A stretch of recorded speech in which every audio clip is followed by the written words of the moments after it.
Folks, this is when you know the system's broken. I was watching something on the news, and a local kid, 23-year-old kid, and I say kid, yeah, he's an adult, but he's still very young.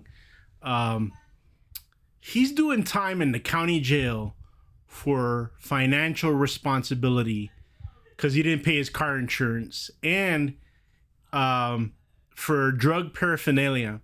And where I live in the West Coast, on the border of California, when you see something like drug paraphernalia, you just want to laugh at it because these people out here smoke weed in your face.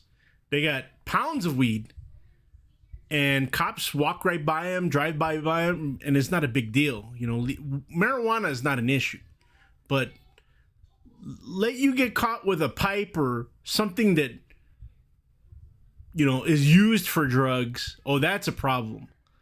And oh, you're going to do time for it as well. But if you're caught with actual drugs, that's a slap on the hand. You'll be okay. And then, and this is why I'm doing this video, is financial responsibility. The insurance companies have made it to a level of that they've become the government.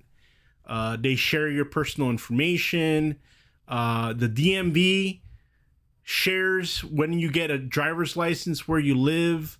All that stuff goes to the insurance company. And if you don't comply with the insurance company, you're going to jail.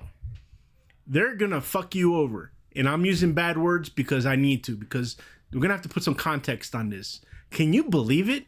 An insurance company has authority to get you arrested because you can't afford your insurance bill. Because insurance bills, I don't know if you guys remember back in the day, insurance I paid, you know, back in the 90s, I was like, I don't know, somewhere around maybe $90 a month for insurance or $50 a month. Insurance now is almost as much as rent. Automobile insurance is almost as much as rent. And so I'm calling bullshit. You know, this county, not only the county I live in, but all of these counties. And most of this stuff is California garbage. Again, I keep bringing this stuff up to you guys. It's gotten to a point where it's just lunacy. How we know about this one kid, this 23-year-old young man, is that he escaped from the chain gang that he was on. Oh yeah, they do these chain gang things because they want to bring back the good old days of Mississippi and you know, taking people on the side of the roads and picking trash and, you know, proving and letting the society know that they're going to be held accountable. You know, it makes me nuts because I've been working in law enforcement corrections for a long time, and I've said this even when I was a warden or a correctional administrator. If you're gonna make people work, then you need to compensate them for the work that they're performing. I'm pushing for, and I don't know if there's politicians there out there listening to me, give inmate workers minimum wage when they work. Okay? Nothing is for free in life. You're going to put somebody to do hard labor, then pay them minimum wage. They shouldn't be working for punishment. The punishment is being locked up in jail. That's the punishment. Okay? They're in there as punishment, not to be punished continuously, not to be slaves, not to be the indentured servitude of the government, local, state, or federal. And so a lot of people hate what I'm saying, but you know what? Most of the times when you start really paying attention, the people that benefit from these chain gangs and locking up people for failure to pay insurance are rich people. They're people at high levels. The state contractors that are responsible for cleaning roads, well, that's one less road they have to clean, but they're still getting paid. They're still getting that contract. You know, it just goes like, and you look at this, you know, I would spread the word, hey, stop paying your car insurance. Stop paying for car insurance. it's time for that system to break anyway, because it's become so much of its own bureaucracy that nobody's free. We all become slaves to the automobile insurance industry. Every day they're supposedly paying more money because of accidents and this, that, and the other.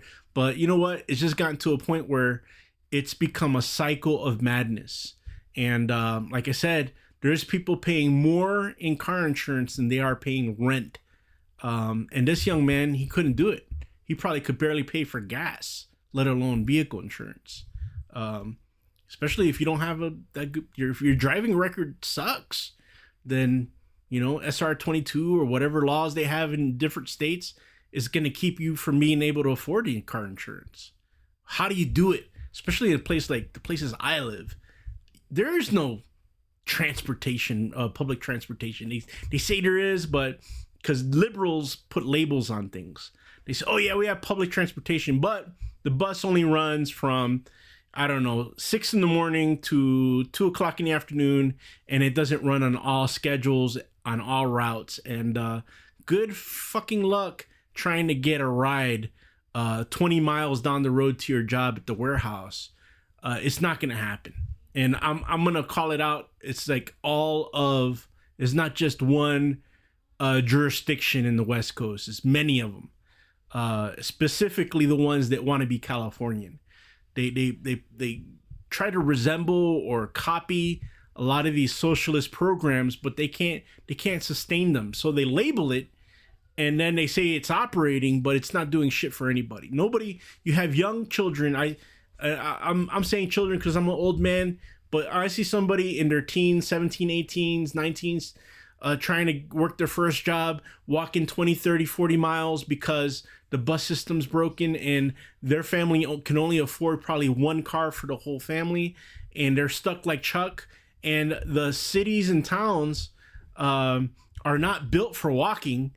They're just the most quickest route is the side of the highway to get to where you need to get to is garbage.